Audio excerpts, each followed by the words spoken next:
Ladies and gents, and we're back with show 250, which is of my personal testimony.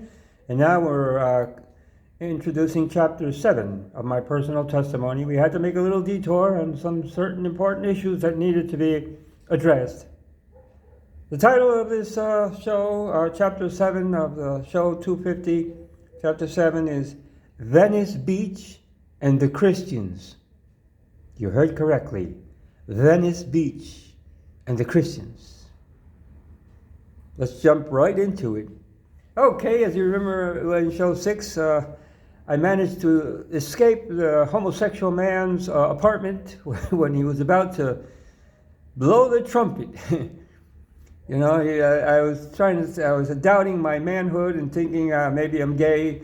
But when it came time to pay the fiddler after he wined and dined me, you know, famously, he got down on his knees to blow the flute, to play the flute on me. I ran out of that apartment at 2 o'clock in the mornings, faster than a jackrabbit, running away from a predator of some kind.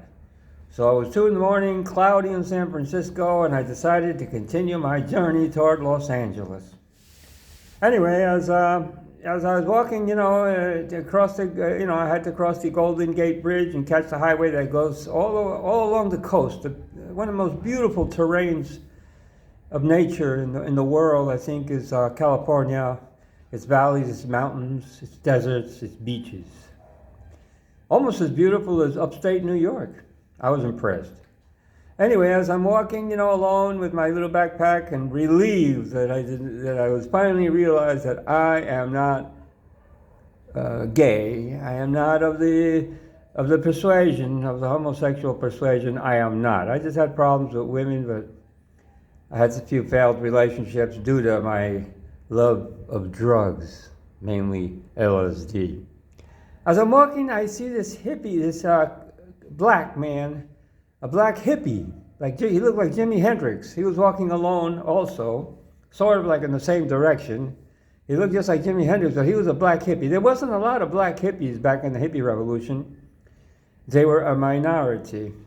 It seemed like the hippie revolution was mainly a lot of white Caucasians and brown people, Latinos, but you didn't see a lot of black hippies, but this guy was definitely a black hippie, and he was a cool dude, man. We hooked up right away, and guess what? He had mescaline. He was selling mescaline. Mescaline is a more milder form of LSD. Okay, it was synthetic. He had it in pills, but it comes from the cactus, San Pedro cactus, in Latin America, and South America, and in Mexico, and in the desert, and Arizona, and all those places. Is peyote, but it's the same substance. It's the same, it comes from the same substance. Peyote produces the same active ingredient as the San Pedro cactus.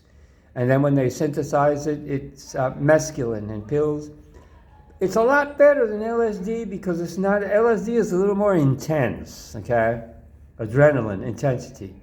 But mescaline is more relaxed. It's like you're stoned and you're relaxed, but you're tripping and you're hallucinating. Kind of beautiful in its own way. It's more spiritual, I think. Well, no, who knows? But it's a very spiritual, beautiful experience. And he had this mescaline, and he turned me. I didn't have money, so he turned me on to a pill of mescaline, and we went on. Tripping, walking, talking, laughing, having a great time. And heading down the highway, and I guess maybe he was going toward LA. I forget. Maybe, at some point we got separated. But I continued my journey, hitchhiking and stuff. And I guess he told me about this place en route to LA. He told me about this place called Big Sur. Big Sur, it's a state national park in California. Back in the days, I'm talking, late, in the mid-70s, more or less, back in those days, early 70s, mid-70s. It was a hippie haven, like a lot of hippies, but these were not the sophisticated California type, snobbish hippies like the ones that I encountered in Berkeley. But these were more street people. They were street, like homeless hippies. They were street hippies, from the lower echelon. They were part of the proletariat of hippieism. The other guys were bourgeoisie, I don't know what the fuck you call it. They were high class, but these were lower class hippies, proletariat, down to earth, humble. Even though they were California, I don't know, maybe they were from different parts, but there was like a bunch of hippies living around in tents in Big Sur. I'm sure now they don't allow it. And yeah, man, I hooked up with them, lived in a tent. There was lots of marijuana and stuff, and we survived. And on the weekends, high class Californians with their campers would go there camping, and they would leave us their goods that they didn't want to take back to the city. Like canned food and stuff, and who knows, beer. They'd leave us all their stuff. They would help the hippies, because we were living in off the mercy of Mother Nature. Well, yeah, it was a beautiful experience. One day I walked a 12-mile hike to hot springs alone. I was on a search for spirituality.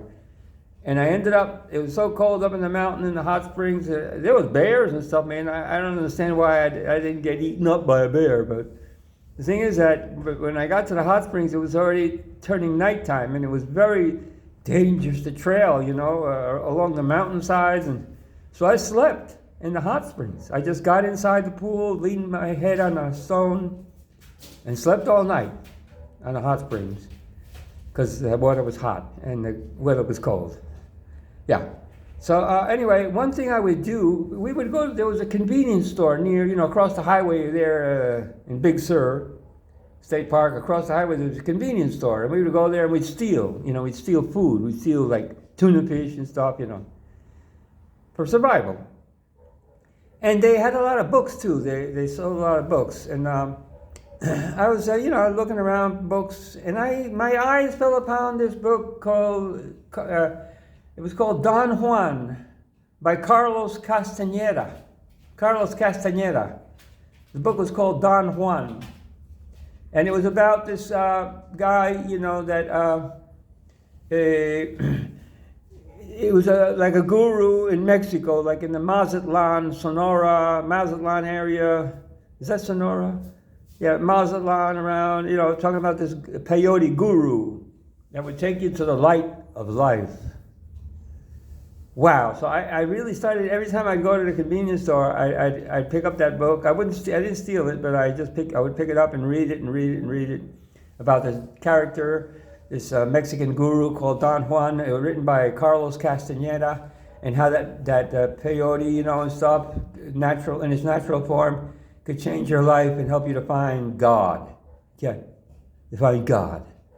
So I was really hooked. I got hooked on that book. Although we were stoners, man. I lived on the weed. I couldn't live a day without marijuana. It was me. I fell right into myself. Nowadays that I'm in my early 70s, I smoke. I don't know. It's not all that great. It's okay.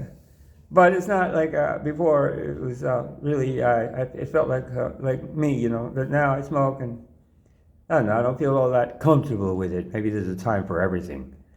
So so I started reading this Don Juan and stuff. So then it got inside my brain. I said, no, I've got to go to Mexico and find this Don Juan dude, this guru, and let him lead me to the light of life with the peyote. I figured I found salvation. So I spent a month or two there in Big Sur with the hippies, and then I continued my journey later when I really wanted to go to Mexico. After I had read that book, Carlos Castañeda, Don Juan, I really wanted to go to Mexico. I had no time to waste. I wasn't going to, fiddle my fingers, diddle dally around Big Sur. No, I was on a mission. I was on a quest. So I knew, although it was comfortable there with the hippies and they were so freaking cool, we'd have campfires and everything, smoked a lot of weed. I knew it was time to go, and so I hitchhiked. I went down to LA, and I ended up in a neighborhood called Venice Beach, which used to be hippie, now it's gay, I think, or sort of gay. all the hippie towns in the USA back in the 70s turned gay. And the hippies left and the gays took over.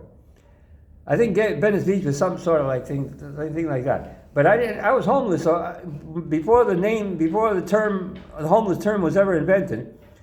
And in Venice Beach, some Christians, a Christian group that lived in an apartment, invited me to live with them. They were called the Hands of God.